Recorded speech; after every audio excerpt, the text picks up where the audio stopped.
अमीर ननद, गरीब भाभी अकड़ और स्वाभिमान। रीना एक मध्यम परिवार की लड़की थी, लेकिन उसकी भाभी शिवानी एक बड़े घर की बेटी। शिवानी की शादी अभिषेक से लव मैरिज थी। अरे भाभी, ये कितना अच्छा सूट पहना है आपने। काश ऐसा मैं भी पहन पाती। अरे क्यों नहीं रीना, वैसे भी तुम्हारा और मेरा नाम तो एक ही है, जब मन करे पहन लेना। भाभी, आपको आपके पापा ने कितने अच्छे कपड़े गहने दिए हैं। मैं उनकी इकलौती बेटी जो हूँ। बेटी तो मैं भी इकलौती हूँ, लेकिन क्या करे, पापा है नहीं, पता नहीं कैसे होगी मेरी शादी। तभी वहाँ शिवानी की सास आ जाती है। अरे क्यों नहीं करेगा भाई तेरी शादी धूमधाम से, आखिर जिम्मेदारी है तो उसकी। और वो दिन भी आ जाता है जब रीना की शादी तय हो जाती है। अभिषेक, क्या हुआ? आप इतने परेशान तो कभी नहीं दिखे। कोई बात है तो बताइए मुझे। अरे शिवानी, वैसे तो शादी का सारा इंतजाम हो गया है, लेकिन गहनों का रेट तो आसमान छू रहा है। कैसे क्या करूं, कुछ समझ में ही नहीं आ रहा। थोड़ी देर में शिवानी अपने पूरे गहने अभिषेक के सामने रख देती है। ये लीजिए, गहनों का इंतजाम भी हो गया। अरे नहीं नहीं शिवानी, मैं ये गहने किसी हालत में भी नहीं ले सकता। ये तुम्हारे पिता ने तुम्हें दिया था, और तुम हो कि। तभी वहां सास आ जाती है। अरे तो क्या हुआ, इसकी तो हो गई ना शादी, अब किसे दिखाने हैं इसने गहने। सास गहनों का डिब्बा शिवानी के हाथ से लेकर वहां से चली जाती है। रीना की शादी धूमधाम से होती है और अब वो बड़े घर की बहू बन जाती है। वहीं रीना की शादी के बाद शिवानी और अभिषेक उसकी शादी के कर्जों से डूब जाते हैं। मैं सोच रही हूँ नौकरी करनी शुरू कर दूँ, वैसे भी पढ़ी लिखी हूँ, आपकी थोड़ी मदद भी हो जाएगी। वैसे शिवानी, कुछ दिन कर लो तो अच्छा ही होगा, क्योंकि ज़रूरत भी है। अब शिवानी भी नौकरी करने लगती है और घर खर्चे में अभिषेक का हाथ बटाती है। एक दिन शिवानी, रीना का फोन आया था, कह रही थी कि आने वाले त्योहार में उसके ससुराल जाना है। ठीक है माँ।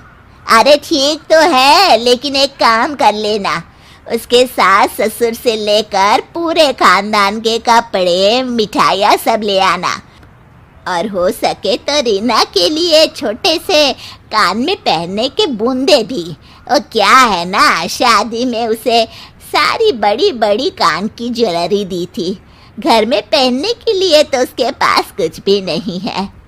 शिवानी सोच में पड़ जाती है कि वो क्या करे, क्योंकि कर्जों और घर के खर्चों के बाद तो पैसे बचते ही नहीं थे।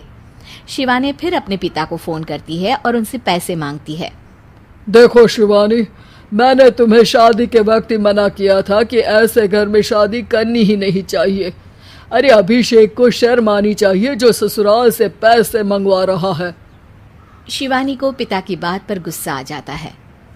आप मेरे पिताजी हैं और मैं परेशान थी, इसलिए आपसे मदद की उम्मीद की पापा।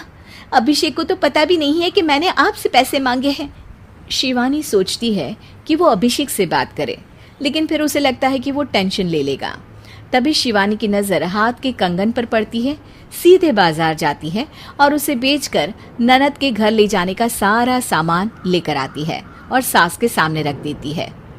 हाँ ठीक है, लेकिन फल थोड़े और अच्छी क्वालिटी के होने चाहिए थे। शिवानी कुछ नहीं कहती, वहां से चली जाती है। एक दिन शिवानी, रीना का फोन आया था, बहुत रो रही थी। क्यों माँ, क्या हुआ? सब ठीक तो है ना उसके ससुराल में? अरे तूने तो उसकी नाक ही कटवा दी। अब मैंने क्या कर दिया माँ? कह रही थी कि बड़े घर की बहू है भाभी, जो कपड़े दिए वो ब्रांडेड भी नहीं थे। तू तो जानती है ना उन लोगों का पहनावा कितना अच्छा है।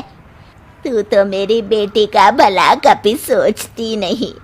हाय भगवान, अरे बड़े घर की बहू है, इसी बात की जलन है ना तुझे, लेकिन याद रख मेरी बेटी का सोचने के लिए भगवान है, तुम लोग कभी उसका बुरा नहीं कर पाओगे। अब शिवानी के मन में सवाल था कि क्या ईश्वर सिर्फ रीना के साथ है, उसके साथ नहीं। लेकिन उसे सुकून था कि वो अभिषेक के साथ उसकी जिम्मेदारियों को निभाने में बराबरी की हकदार है। शिवानी वहां से चली जाती है। वो सास से कुछ नहीं कहती, क्योंकि अमीर घर की बहू बनकर रीना को भले ही सुकून ना हो, लेकिन गरीब घर की बहू बनकर शिवानी खुश है, क्योंकि खुशी पैसों से नहीं परिस्थितियों पर निर्भर करती है।